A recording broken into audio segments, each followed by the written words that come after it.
Welcome to Washington Today on C-SPAN Radio for Wednesday, March 23rd, 2022. U.S. State Department officially determining Russia has committed war crimes in Ukraine. Secretary of State Antony Blinken writing, many of the sites Russia's forces have hit have been clearly identifiable as in use by civilians, and that thousands of innocent civilians have been killed or wounded. This as President Biden lands in Europe for an emergency meeting of leaders of NATO, European Union, and G7 countries. U.S. Supreme Court nominee Judge Ketanji Brown Jackson back before the Senate Judiciary Committee, a second day of questions by the senators. House Republicans start an issue conference in Florida, putting together an agenda they believe will lead them to victory in the November elections, a majority control of the House. We'll talk about the retreat with The Hill's House leadership reporter, Emily Brooks. And former Secretary of State Madeleine Albright has died. She served in the Bill Clinton administration. She was the first woman to be Secretary of State in the U.S. She was 84 years old. From CNN.com, the U.S. government has formally declared that members of the Russian armed forces have committed war crimes in Ukraine, Secretary of State Antony Blinken said in a statement Wednesday. The statement cited credible reports of indiscriminate attacks and attacks deliberately targeting civilians, including the destruction of apartment buildings, schools, and hospitals. The State Department specifically cited attacks on a maternity hospital and theater in Mariupol. The theater, the State Department said, was marked with the Russian word for children in letters visible from the sky. The U.S. Ambassador at Large for Global Criminal Justice, Beth Van Schaack, briefed reporters at the State Department. Earlier today, Secretary Blinken issued a statement announcing that based on information that is currently available, the U.S. government assesses that Russia's forces are committing war crimes in Ukraine. I wanted to provide you with some additional information underlying this assessment. We have all seen really horrific images and accounts from the extensive and unrelenting attacks on civilians and civilian sites being conducted by Russian forces in Ukraine. There have been numerous credible reports of hospitals, schools, theaters, etc., being intentionally attacked, as well as indiscriminate attacks. Russia's forces have destroyed apartment buildings, schools, hospitals, other elements of the critical civilian infrastructure. We've been shocked by images of Russian forces and strikes hitting civilian sites in Mariupol, including the maternity hospital, a museum, and an art school. The United Nations and other credible observers have confirmed hundreds of civilian deaths, and we believe that the exact civilian death toll will be in the thousands. Last week, Secretary Blinken expressed his view that some of Russia's reported attacks did in fact constitute war crimes. He emphasized that the Department of State and other U.S. departments will be documenting and assessing the facts and the law surrounding these reports. The assessment has now concluded with a careful review of currently available information, both public and from intelligence sources. This review underpins the assessment that the Secretary announced today, that Russian forces are indeed committing war crimes in Ukraine. As with any alleged crime, ultimately it will be for a court of law to determine individual criminal responsibility, who is directly responsible for these particular cases. The U.S. government will continue to track reports coming out of Ukraine of war crimes, and we will share this information with our friends and allies and with international and multilateral institutions as appropriate. U.S. Ambassador at Large for Global Criminal Justice Beth Van Schaack with reporters at the State Department. Before this official declaration, President Joe Biden, Secretary of State Antony Blinken, and Deputy Secretary of State Wendy Sherman all had said it was their personal opinions that Russia had committed war crimes in Ukraine. From ABC News, President Joe Biden headed to Europe Wednesday as he tries to keep NATO allies and other European partners united against Russian President Vladimir Putin and his invasion of Ukraine. With fighting lasting nearly a month, the Ukrainian forces unexpectedly holding Russia to a standoff, Biden and the other world leaders will seek to speed an end to the conflict. That's from ABC. President Biden speaking with reporters on the White House lawn before flying off to this meeting. What would you like to say to European partners? I'm going to say that to their face. I'm going to say all I have to say, I'm going to say when I get there. But I'll be happy to talk to you guys when I get back. How many are you coming? They're there. Do you have any message? I know. Do you have any message for Vladimir Putin?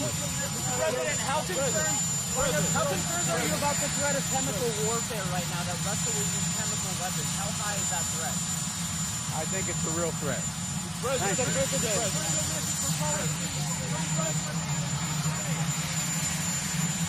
President Biden outside the White House before he boarded the presidential helicopter Marine One, which took him to Joint Base Andrews, to get on board the presidential plane Air Force One to fly to Brussels, Belgium, headquarters of NATO.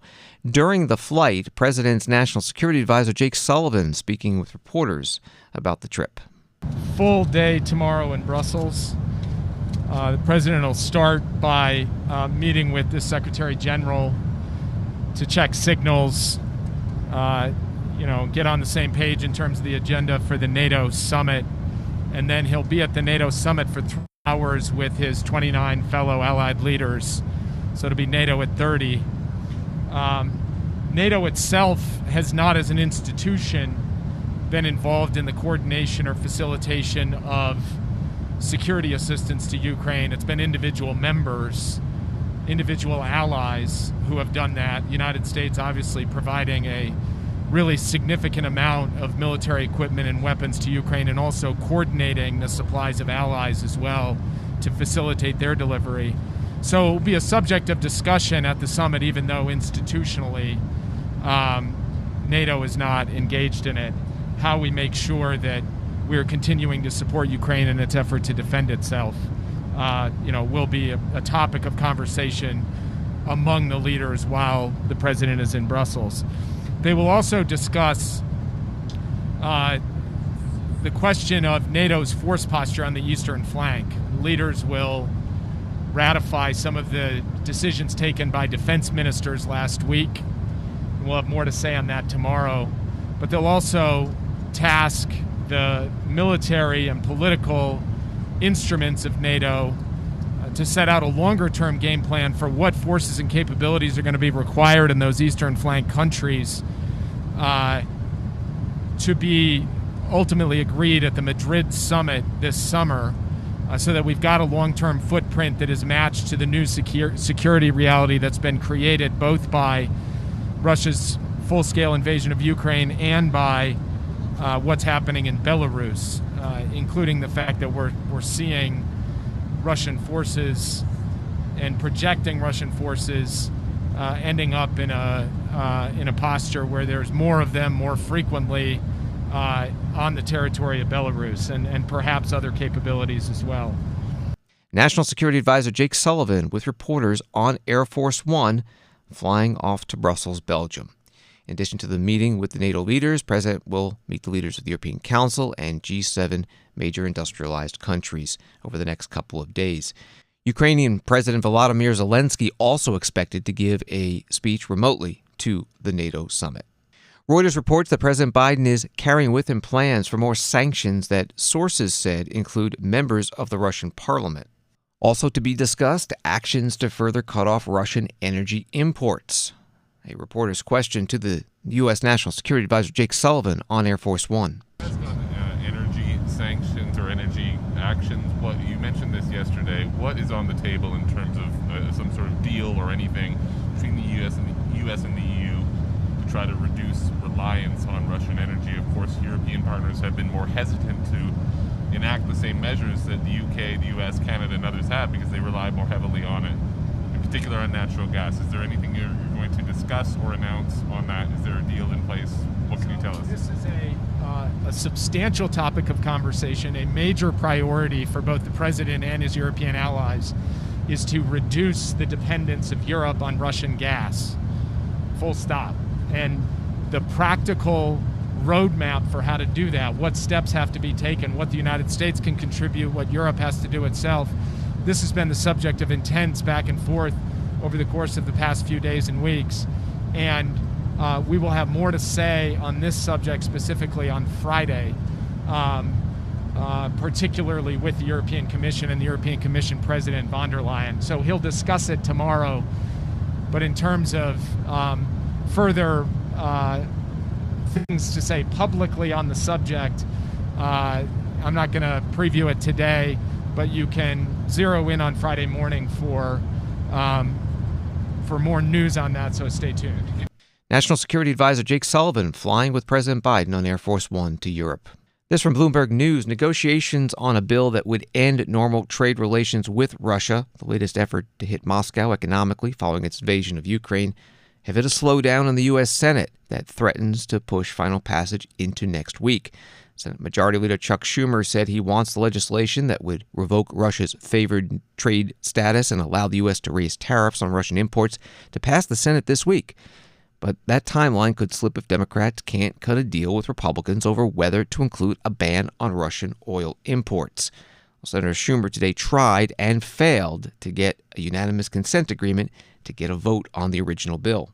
As President Biden begins the most important foreign trip of his presidency, the best thing the Senate can do this week is pass permanent normal trade relation legislation so we can land another devastating blow on Putin's economy. In a few moments, I will ask the Senate for consent to do just that. Last week, the House passed legislation revoking Russia's normal trade relations with the U.S. by 424 to 8. 424 to 8. The vast majority of House Republicans backed it, including Leader McCarthy and the Republican leadership. Here in the Senate, my friend, the senior senator from Idaho, sincerely believes that we should amend the bill by including an oil ban. I don't believe we should do that. And as I said earlier today, there are 4 reasons why we should move forward quickly on PNTR and then have a separate discussion on the oil ban. First, President Biden has already implemented a ban on Russian oil and gas. So passing something the president has already done is not even remotely as urgent as passing the PNTR first, especially because the president is leaving today and meeting with our European allies. What could be better than a united Senate putting further sanctions on Russia as the president meets with our European allies, where he's done a very good job of bringing them together? Second, there's still some disagreement, including with the administration, about how to best draft an oil ban proposal. There are some who worry that the proposal that my friend from Idaho is pushing would actually delay the ban on Russian oil compared to the president's proposal. This is a consequence no one wants. Third, it is so important we show unity right now as President Biden meets with our European allies. Swift Senate action, combining Democrats and Republicans with one voice supporting PNTR, would do just that. And finally, the House is not in session. Any changes we would make to the PNTR legislation by amendment delays enactment by at least a week. There is no reason, absolutely no reason, to change the PNTR legislation the House has already approved and delay action. Senator Chuck Schumer, Democrat from New York, Majority Leader on the Senate floor. He asked unanimous consent, which means all senators would need to agree. Senator Mike Crapo, Republican from Idaho, the Finance Committee ranking member, did object. Before he did, he explained why. There is broad agreement in this chamber and in the House of Representatives that America's response in all areas to Russia and Belarus's aggression against Ukraine must be comprehensive and strong. Leveraging the benefits of the U.S. trade relationship with Russia is just such a response that will add to the pressures on Putin to rethink his actions in Ukraine and punish him for what he's already done. On March 8, Democrat and Republican leadership in the Senate Finance Committee and the House Committee on Ways and Means reached an agreement on precisely that type of response. The bicameral, bipartisan agreement is called the Suspending Normal Trade Relations with Russia and Belarus Act, and its provisions include banning Russian energy imports, including various forms of petroleum, natural gas, and coal, moving Russia and Belarus to the same pariah trade status as North Korea and Cuba, providing the president additional authority to raise tariffs on Russia and Belarus even further, calling on WTO members to take similar actions to deprive Russia of its trade benefits, and sending a crystal clear message to Russia's dictator, Vladimir Putin, that he will never see these trade benefits restored until he reverses his aggression, stops threatening our NATO allies, and recognizes the right of the Ukrainian people to live freely. None of this is controversial, and all of it is necessary. Yet only a day after the deal was made, and with neither warning nor explanation, the House split the energy ban from the trade status provision and bifurcated the two measures further by imposing separate standards on Putin's actions in Ukraine before any president can think to remove these trade benefits, to restore these trade benefits to Russia without congressional approval. Each bill passed by over 400 votes, but the House decided to only transmit the bill on Russia's trade status, the Permanent Normal Trade Relations, or PNTR piece, even though it had passed more than a week after the energy ban. The important point is that our House colleagues on both sides of the aisles agree both restrictions need to happen. Some may wonder why the urgent need for congressional energy and the import ban after President Biden provided one in his executive order. Speaker Pelosi was asked just that question when she put the new House version on the import ban up for a vote. And she stated correctly to her House colleagues, "You're here to legislate." Senator Mike Crapo on the Senate floor. You can follow the Senate live, gavel to gavel, on C-SPAN 2 television or watch on the free C-SPAN Now mobile video app. Now to the Supreme Court confirmation hearing before the Senate Judiciary Committee, day number 3. Day 2 of the questioning from the senators. Nominee Judge Ketanji Brown Jackson asked today about a ruling she made in 2019 when she was a U.S. District Judge, when she rejected then-President Donald Trump's attempt to block a congressional subpoena for former White House counsel Don McGahn. Judge Jackson rejecting President Trump's claim of absolute testimonial immunity, writing in the opinion, "Presidents are not kings." Here's the question from Senator John Ossoff, Democrat from Georgia. You, in opinion that has been widely cited, made the observation that presidents are not kings. What does that mean, and what are some of the most important bulwarks in our constitutional system against the abuse of executive power, against tyranny? Thank you, Senator. Our constitutional scheme, the design of our government, is erected to prevent tyranny. The framers decided, after experiencing monarchy, tyranny, and the like, that they were going to create a government that would split the powers of a monarch in several different ways. One was federalism. It was vertical. They would split the powers between the federal government and states. Another was to prevent the federal government from itself becoming too powerful, from having all of the authorities, from having legislative, executive, and judicial authority concentrated in one place. So the Constitution, in its design, puts the legislative authority in Article 1 and gives it to the Congress, the power to make laws. It puts the executive authority in Article 2 and gives it to the president, the power to execute the laws. And it puts the judicial authority, the power to interpret the laws, in Article 3 and gives it to the court. The separation of powers is crucial to liberty. It is what our country is founded on, and it's important, as consistent with my judicial methodology, for each branch to operate within their own sphere. That means for me that judges can't make law. Judges shouldn't be policymakers. That's a part of our constitutional design, and it prevents our government from being too powerful and encroaching on individual liberty. Supreme Court nominee Judge Ketanji Brown Jackson with Senator John Ossoff before the Senate Judiciary Committee. The issue of how Judge Jackson has handled sentencing in child pornography cases came up again today. Politico reports it this way. Senator Lindsey Graham, Republican of South Carolina, who voted to confirm Jackson as a judge of the D.C. Circuit Court of Appeals just last year, accused her of not being harsh enough in her sentencing when it comes to people who download child pornography.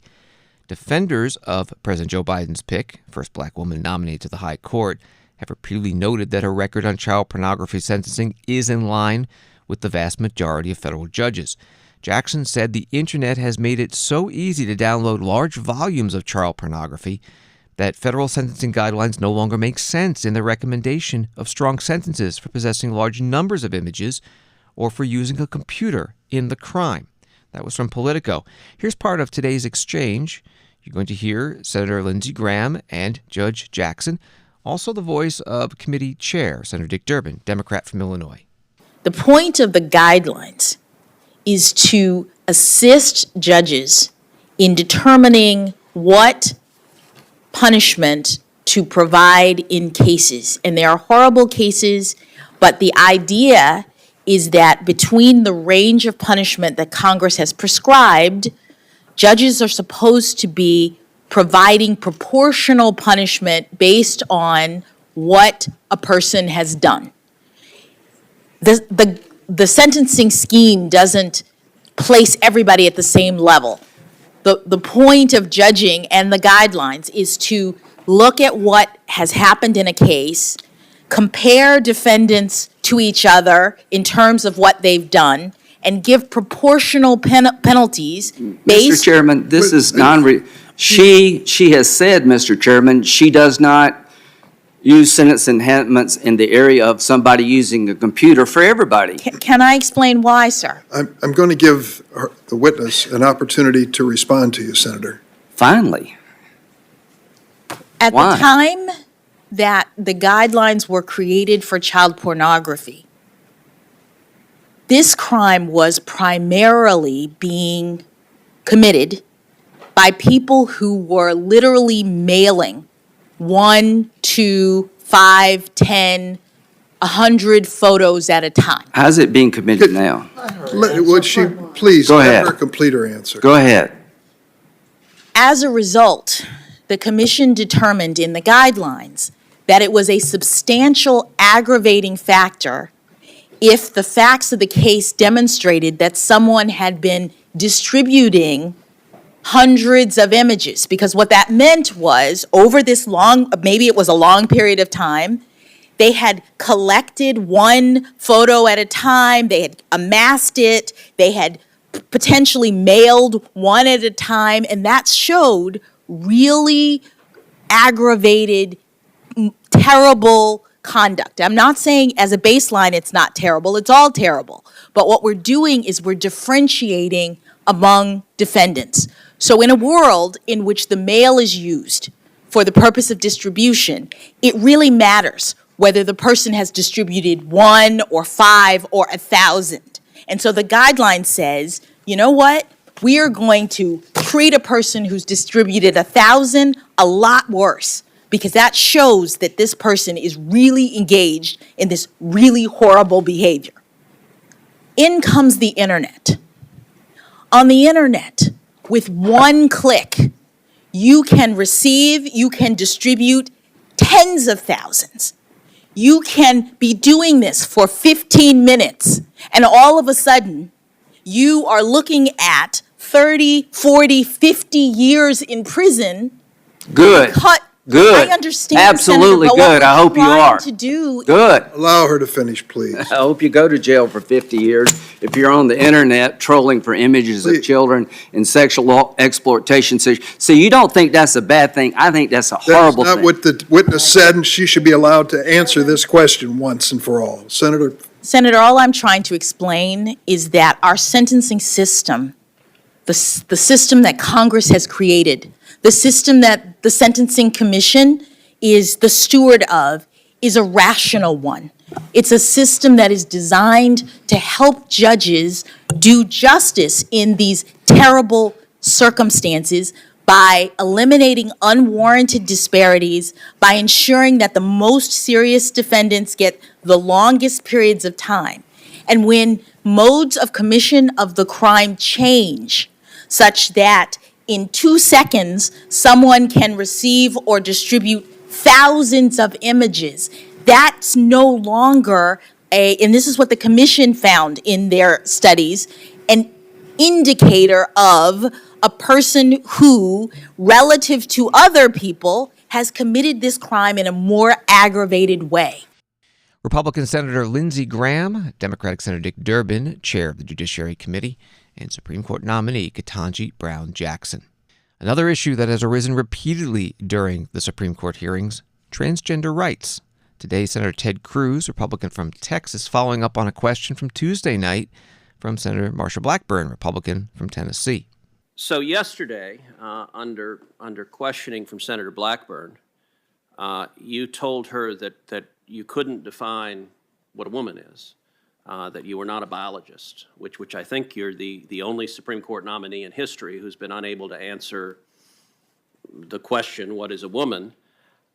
Let me ask you, as a judge, how would you determine if a plaintiff had Article III standing to challenge a gender-based rule, regulation, policy, without being able to determine what a woman was?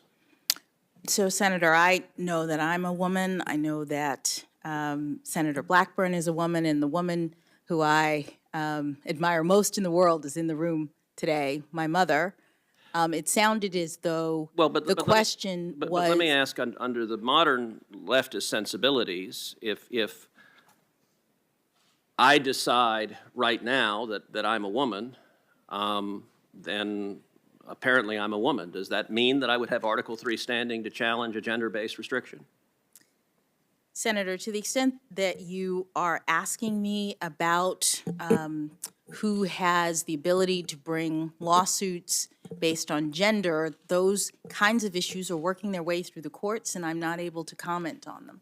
Okay, if I can change my gender, if I can be a woman, and then an hour later, if I decide I'm not a woman anymore, I guess I would lose Article III standing. Tell me, does that same principle apply to other protected characteristics? For example, I'm an Hispanic man. Could I decide I was an Asian man? Would I have the ability to be an Asian man and challenge Harvard's discrimination because I made that decision? Senator, I'm not able to answer your question. You're asking me about hypotheticals and well, I'm asking you how you would assess standing if I came in and said, I have decided I identify as an Asian man. I would assess standing the way I assess other legal issues, which is to listen to the arguments made by the parties, consider the relevant precedents, and the constitutional principles involved, and make a determination. Senator Ted Cruz and Supreme Court nominee Ketanji Brown Jackson. This is day 3 of 4 for the hearing. Senator Patrick Leahy, Democrat of Vermont, at one point today during his time to ask questions, predicting Judge Jackson will be confirmed and become an Associate Justice. The fourth and final day will be Thursday, begins at 9 a.m. Eastern, live on the C-SPAN networks. Testimony from the American Bar Association and outside witnesses scheduled. On the list of witnesses invited by the majority Democrats, Congresswoman Joyce Beatty, Congressional Black Caucus Chair, and Captain Frederick Thomas, president of the National Organization of Black Law Enforcement Executives, and invited by the minority Republicans, Alabama Attorney General Steve Marshall and Alessandro Serrano from Operation Underground Railroad, a group that says it fights child sex trafficking. Again, 9 a.m. Eastern, Thursday. Transgender rights also coming up today during Prime Minister's Question Time in the British House of Commons. The British Prime Minister Boris Johnson getting this from one of the MPs. I welcome the important interim report from Dr. Hilary Cass, in which she highlights the need for more research into our young girls, why so many of them are presenting with gender distress. Will my right honourable friend agree to meet with me and other concerned colleagues and to discuss how we can constructively support these young people who are experiencing gender distress? Prime Minister. Yes, Mr. Speaker, I would be very happy to meet with my honourable friend, and I think that this is one of those issues that the whole House is coming to realise is one that requires extreme sensitivity, tact, love, and care. We must recognise that when people want to make a transition in their lives, that they should be treated with the maximum possible generosity and respect. And we have systems in this country that allow that and have done for a long time. We should be very proud of it. But I do want to say, in addition, Mr. Speaker, that I think when it comes to distinguishing between a man and a woman, that the basic facts of biology remain remain overwhelmingly important, Mr. Speaker. British Prime Minister Boris Johnson, Prime Minister's Question Time in the British House of Commons in London. The opposition leader in Britain, Keir Starmer, telling the London Times earlier this month when asked to define a woman is a female adult, and in addition to that, trans women are women. And that is not just my view, that is actually the law. Washington Today continues in a minute. This week on the Lectures in History podcast, a lecture about culture during the Great Depression era, Professor Carl Abrams of Bob Jones University describes the changes to family life, the role of religion, and the rise of Hollywood films. The median family income in the mid-1930s was about $22 a week. And basically, they're the lucky ones because they do have an income as a family. Another way of looking at those statistics and thinking about them, and some of this I think is still true, it's not just a matter of the money, but your job is a critical part of your identity. The way you look at yourself, the way you give value to who you are as a person is often determined by your employment. And so think about the psychological pain, especially if you're a father and a husband and you're one of the 25 or 33% that does not have a job. The Lectures in History podcast. Find it and follow wherever you get your podcasts.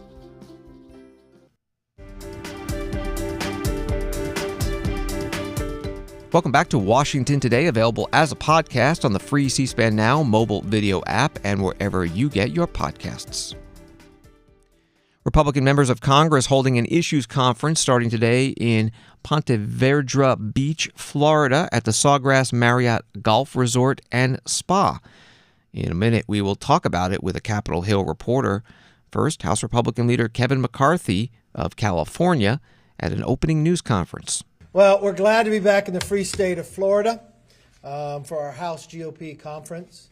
I know it's a difference between the Democrats and Republicans. They worried about what to call theirs, and then I've never seen a conference of the Democrats who say not one person in their conference has brought up gas prices. I wonder why they won't bring it up, because they know who caused it. But over a year ago, at our last conference, we created these task forces. The task forces were created to go out to listen to the American public, have everybody in the conference participate, to be able to find the solutions for America to a lot of the problems the Democrats have created. You've watched, we've been able to roll out a number of them, from the Parents' Bill of Rights to securing our border. But one of the real challenges we continue to hear across this country is the rising prices. From everything you think about, from the grocery store. You see the gas price today. And what that means is, under the Biden administration, it's going to cost every American family $6,000 more just because what is rising. It's not the only thing rising. And really the question has to be asked, can we afford them? Can we afford their policies? Where the gas prices rise, where home prices rise, where your rent rises, where the milk, eggs, avocados rise. But also what rises is crime because of their policies. Our big cities and our small cities now have become unsafe. Can we afford their policies when it comes to the border being not secure? Now we're not only a flood of people coming across, it's those who are we catching on the terrorist watch list. But more importantly, the fentanyl that's coming across this country to kill our young Americans. It's the number one cause of death between the ages of 18 and 45. Emily Brooks is a House leadership reporter for The Hill. She writes, House Republicans head to their annual issues conference in Florida on Wednesday, confident about taking back the chamber as they plan their midterm messaging. And she joins us now by phone. Thank you for doing this. Let's take each of those separately. Why are they confident about regaining the majority? Hi. Well, there's a lot of polling out there, and a lot of analysts are saying that all indications are pointing to a very favorable environment for House Republicans to take back the chamber in this year's midterm elections. They only need to gain a couple of seats in order to retake the majority. Minority Leader Kevin McCarthy has been very confident, saying he expects maybe this might be a record-setting gain or as many as 60 seats. Some others are trying to tamp down on that, but still overall, the question for most House Republicans is not what will they win back the majority, but how big their majority is going to be. So with that in mind, they're going into their annual issues conference to try and plot their midterm strategy and make sure that they are as successful as possible as they can be. Do we know what that midterm messaging will be? Well, they've previewed a bit of it so far. They're talking about in a lot of economic issues. They're talking about inflation. They are talking about the migration surge at the U.S.-Mexico border.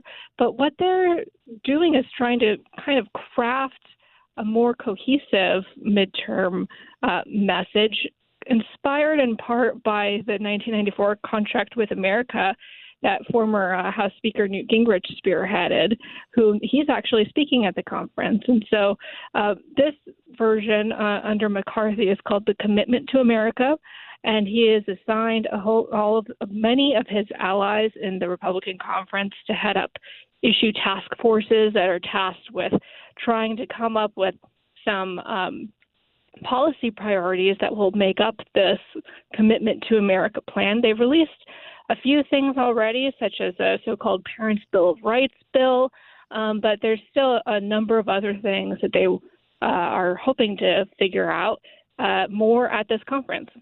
You mentioned Newt Gingrich speaking. Do we know who else will be speaking? And is any of this open to the public or these private sessions? Well, the conference is not open to the public, and it's not open to the press either, although there are members of the press that are there in briefing rooms where many of the members of leadership and other members can arrange interviews and hold press conferences. But another person who will be speaking is Condoleezza Rice. And they'll also be getting a rundown of recent polling from their campaign arm, the National Republican Congressional Committee, that is showing some pretty favorable poll numbers and displaying which messages are working well for them. You also write in your article at thehill.com, still, even as the Republicans are unified against Democrats, they're not quite all on the same page. What did you mean by that?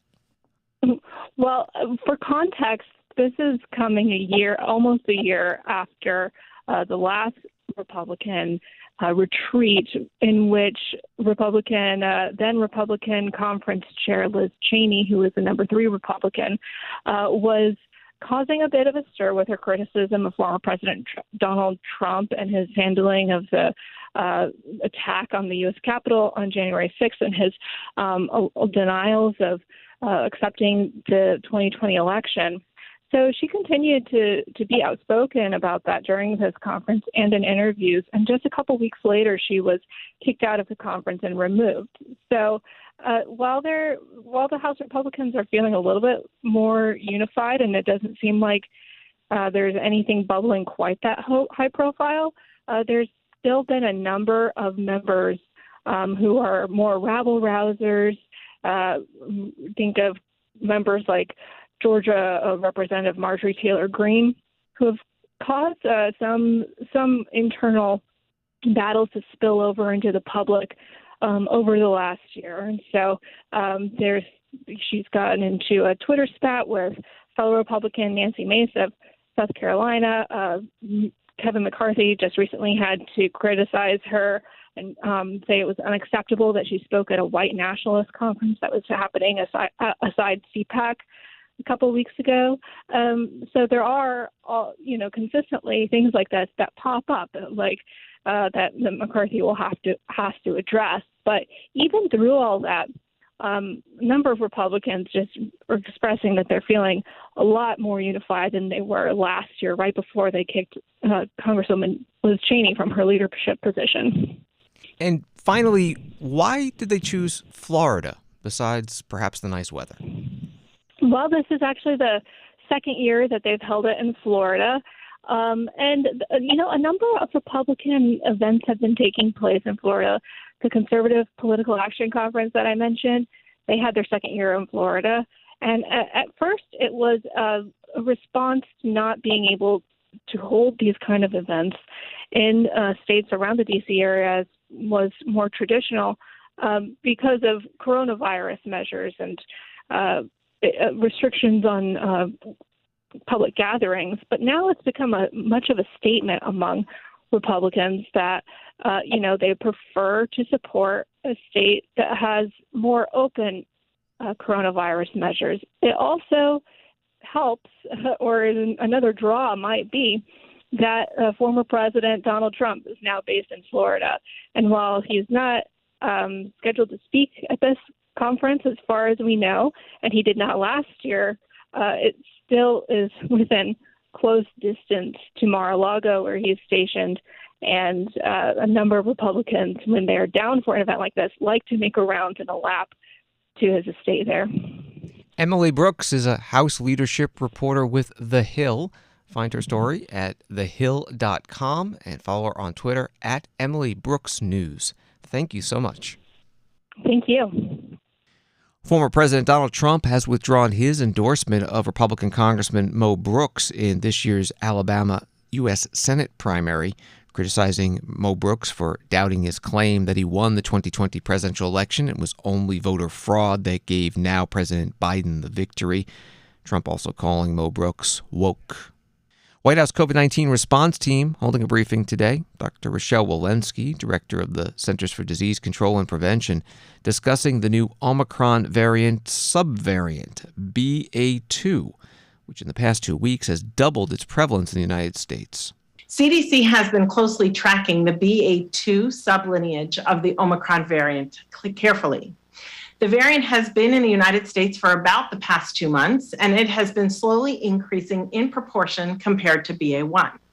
This week, we estimate that BA2 represents about 35% of circulating variants nationally.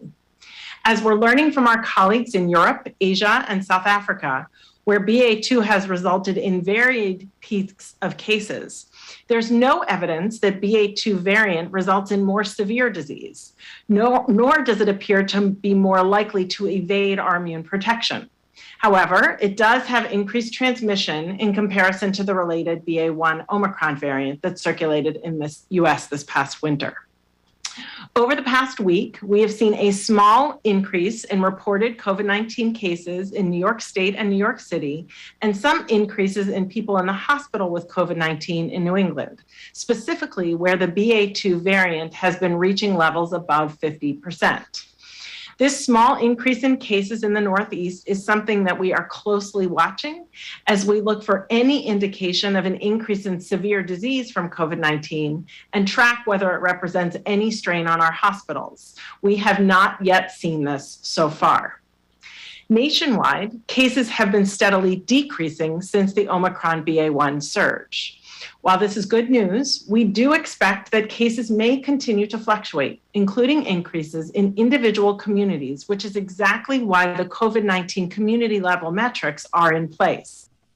CDC Director Dr. Rochelle Walensky also taking part in today's White House COVID-19 response team briefing. Its leader's Jeff Zients. He'll actually be leaving that post soon.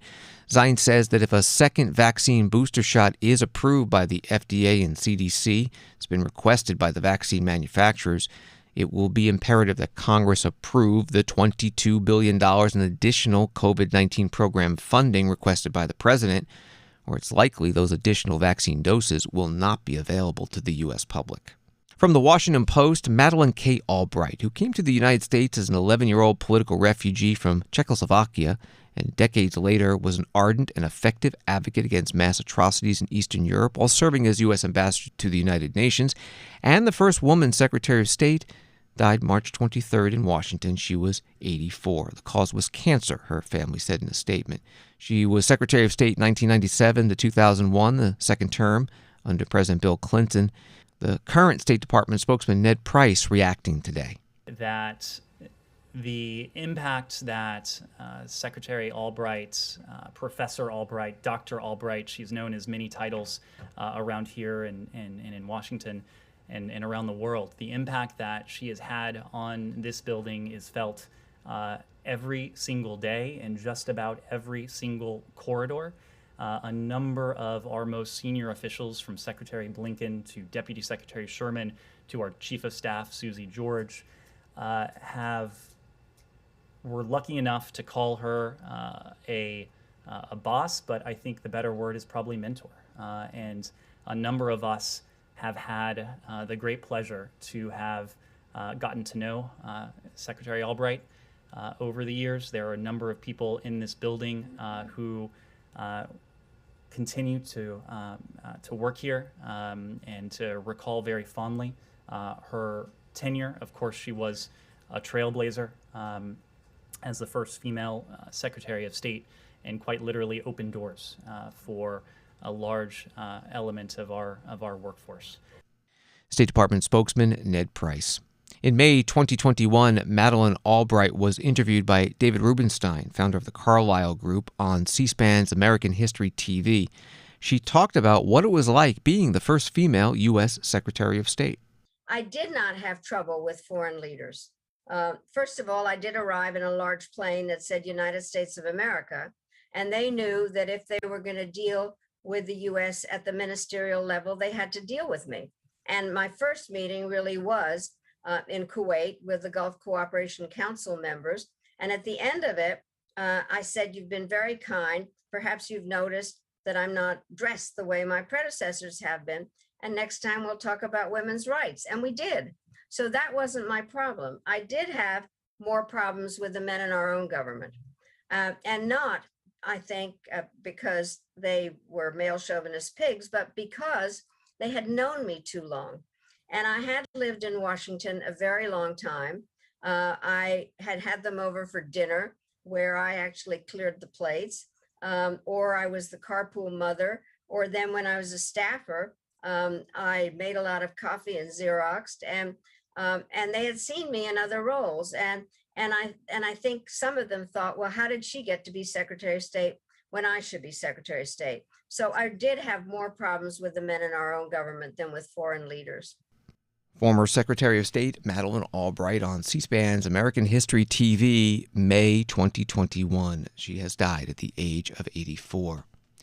Some bipartisan tributes coming in. This from former President Bill Clinton and former Secretary of State Hillary Clinton. Madeleine's passing is an immense loss to the world in a time when we need the lessons of her life most, but we know her legacy will live on through all the students she taught so well at Georgetown, everyone who was inspired by her remarkable journey from refugee to Secretary of State, and the many people around the world who are alive and living better lives because of her service. And this from Senator Mitch McConnell, the Republican leader of the Senate. You don't have to share every one of Secretary Albright's policy views to appreciate her dedicated leadership on behalf of our nation. I genuinely enjoyed the times we got to work together on shared interests. Thanks for listening to Washington Today. Get more top Washington stories sent to you each day by subscribing to C-SPAN's evening newsletter, Word for Word. Just go to c-span.org/connect to sign up. Hope you have a good night.